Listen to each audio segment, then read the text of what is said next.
वांग्याचं भरीत मी मसाले न वापरता बनवणार आहे, मग ते पण आपण बघूयात.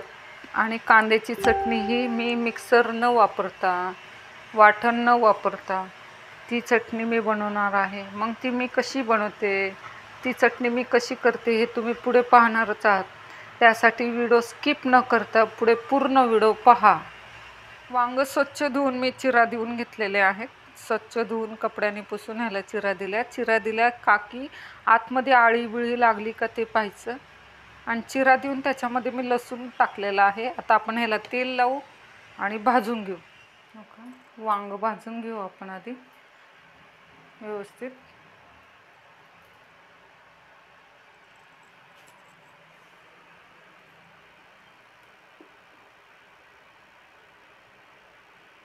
जाळी ठेवली आहे, त्याच्यावर वांग व्यवस्थित असं भाजून घेऊ आपण गॅसवर. हो का, असं हे बघा भाजून घेतलेलं आहे मी वांग. आता ह्या काट्याच्या साहाय्याने आपण त्याला मॅश करून घेऊ. आता त्याच्यासाठी साहित्य दाखवते मी तुम्हाला. कोथिंबीर घेतलेली आहे, हिरवी मिरची, लसूण आणि मीठ. आपल्या आवडीनुसार मिरची कमी जास्त करू शकता. मी 4 मिरच्या घेतलेल्या आहेत, 4 किंवा 5 लसणाच्या पाकळ्या घेतलेल्या आहेत, थोडंसं मीठ आणि सजावटसाठी कोथिंबीर. आता मी हे मॅश करून घेतली. मिरची आणि लसूण आपण जे घेतलेलं आहे साहित्य ते वाटून घेऊ. मी थोडंसं मीठ टाकून वाटून घेऊ. आणि हे मॅशरने मी बारीक करून घेतलेलं आहे. हे वांगी कढईत टाकलं, तेलामध्ये टाकलं ना, हे चमच्याच्या साहाय्याने बारीक होऊ शकतं. त्यामुळे जास्त काय मी बारीक केलेलं नाही काट्याच्या साहाय्याने, फक्त गाठी फोडून घेतलेल्या आहेत. चला आपण आता फोडणीची तयारी करू. जिरे टाकले आणि जे आपण लसूण आणि मिरची वाटली ते टाकलेलं आहे. काकी मिरचीचा तिखटपणा कमी व्हायला पाहिजे, तिखट मिरची होती ना, त्यामुळे हळद टाकू, ऑप्शनल आहे, आपल्या आवडीनुसार. भरीत टाकलेलं आहे, त्याच्यामध्ये जे भाजलेलं वांग आहे ते टाकून घेतलेलं आहे. त्यात मी कोथिंबीर घालून घेतलेली आहे, जी आपण चिरून ठेवली होती ते.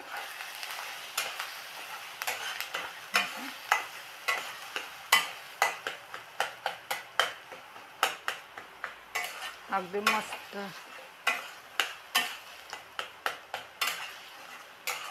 कोण कोण भरीतवर नंतर ना तेल टाकून खातो, पण मी जास्त प्रमाण तेलाचं 2 चमचे टाकल्यामुळं वरनं तेल टाकून खायची काही सुद्धा गरज नाही आहे. त्यामुळे मी फोडणीमध्येच तेल टाकलेलं आहे. आलेलं आहे आपलं. आता कांद्याची चटणी बघू आपण. तोंडी लावण्याचा पदार्थ आहे, अप्रतिम लागते याची चव. तुम्ही एकदा करूनच बघा. त्यासाठी मी 1.5 कांदा घेतलेला आहे, मीठ घेतलं आहे, लिंबू घेतलेला आहे, कोथिंबीर घेतली, लाल तिखट घेतलेलं आहे आणि शेंगदाण्याचं कूट घेतलेलं आहे. तर मी लिंबू पिळलेला आहे हा थोडाफार. त्याच्यामध्ये आपण तांबडं तिखट टाकू,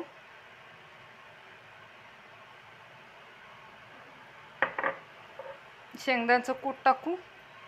दाणे एक एक ठेवायचे, तसे दाताखाली छान लागतात हे. थोडं मीठ टाकू, थोडंच टाकू.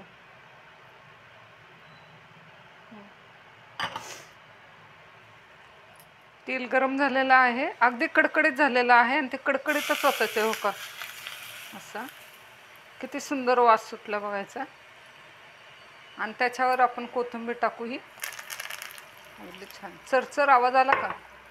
चला आता आपली कडकडीत तेल टाकल्यामुळे वास पण खूप छान आहे. नक्की ही चटणी करून बघा. नॉनव्हेजच्या पदार्थाबरोबर ही चटणी अप्रतिम लागते. एकदा करून नक्की पहा. चला आता मी तुम्हाला ज्वारीची भाकरी दाखवते.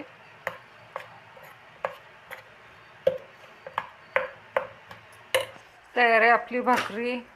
अगदी व्यवस्थित झाली, कडक केली मी जरा. तयार आहे आपली भाकरी, तयार आहे आपली भरीते, भाकरी, पापड आणि कांद्याची चटणी. माझा व्हिडिओ आवडला असेल तर लाईक करा, शेअर करा, कमेंट करा.